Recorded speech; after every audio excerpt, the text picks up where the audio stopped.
in social studies, we will continue to talk about different people in America. So we had covered George Washington, who was the first president. His nickname was the father of our country. So let's go ahead and go to page 26. We will talk about two people on this week that people honor in America. Okay, so let's go to 26 and let's look at the first person. His name is Paul Revere. So Paul Revere was a silversmith. A silversmith is someone who works with silver and they make different things with silver. He was also an American patriot. A patriot is someone who loves their country and wants to help it in any way he can. So Paul Revere was known as a patriot because he wanted to help his country and he loved his country of America. When America wanted its freedom from England, Paul Revere did all he could to help. So one night, he rode a horse to warn the people that the British Army was coming. So remember, America is in a war with England because they wanted to be free from England. They didn't want England to control them anymore.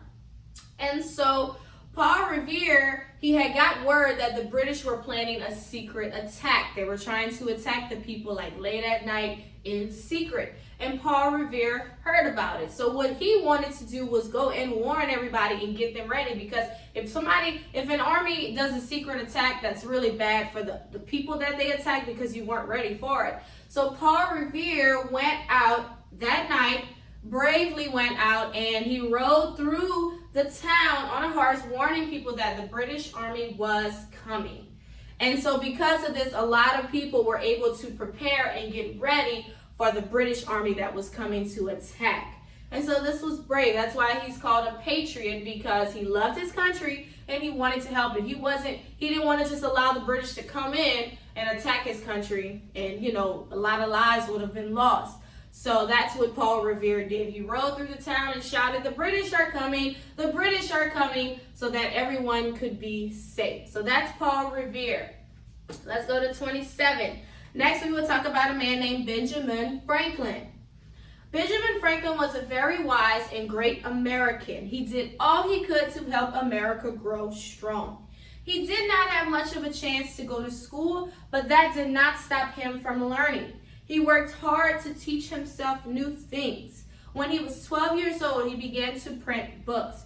So Benjamin Franklin was known as a really wise man. He was really smart. And so as you can see, he really didn't have a chance to get a lot of education, but he didn't allow that to stop him from learning. What he did was he read a lot, right? Reading a lot helps you to learn more. Keep that in mind. And so that's what Benjamin Franklin did. He read a lot. So he learned a lot of different things. And when he was only 12, he began to learn how to print books. What that means is he started to write books. Yeah. So we just write sentences in first grade. Maybe we could write a story, but Benjamin Franklin was writing books at 12 years old. So that is really amazing. And so 12 is not that much older than you. Most of you probably are 6. And so, yeah, Benjamin Franklin had that ability. So he was wise and he was smart as well. People liked the wise sayings that he wrote in a book called Poor Richard's Almanac, and so that's what's right here. So that's a book he wrote in 1739, and it was just a bunch of wise sayings, just quotes and stuff like that, kind of like the book of Proverbs in our Bible, but that's the book of wisdom. But anyway, so some of his sayings, Benjamin Franklin would say, "Early to bed and early to rise makes a man healthy, wealthy, and wise." And he also said, "Little strokes fell great oaks." So he just had a lot of different sayings that he would say, just wise sayings that would make you think yeah, true. So a few other things about Benjamin Franklin. He worked hard to improve the city. So he was from the city of Philadelphia, and that was his hometown. So he worked hard to make sure that his city had everything they needed. So he put a fire department there. He cleaned and paved the streets. So he cleaned the city up and he paved the streets so that the streets could be smooth. He had street lights put on the streets. He built a hospital there, a library, and an academy, a school for higher education. So he did a lot for his hometown of Philadelphia. Again, a fire department was put there. He paved the streets. He put lights on the streets. He built a hospital, a library, and an academy for higher education. He also was known as a famous scientist. So he was really into science and he did a lot of inventions. So he experimented with electricity and proved that lightning is electricity. He invented the lightning rod. and the bifocal glasses, and the Franklin stove. That's just some of the things that he invented. Again, the lightning rod, bifocal glasses, and the Franklin stove. These are things that Benjamin Franklin invented. So will this be on the test? Yeah. Okay, so this is Benjamin Franklin. So let's keep going on page 28. While our country was fighting for its freedom, Benjamin Franklin went to France many times to get help. He was one of the many patriots who signed the Declaration of Independence. He also helped to write the Constitution.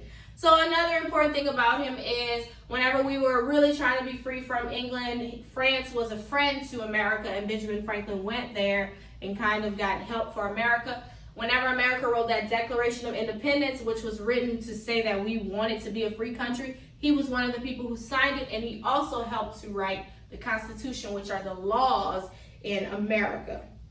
All right, so that is Benjamin Franklin. So we did Paul Revere and Benjamin Franklin. So you also have your book where you can go over this yourself as well. So that's our social studies lesson.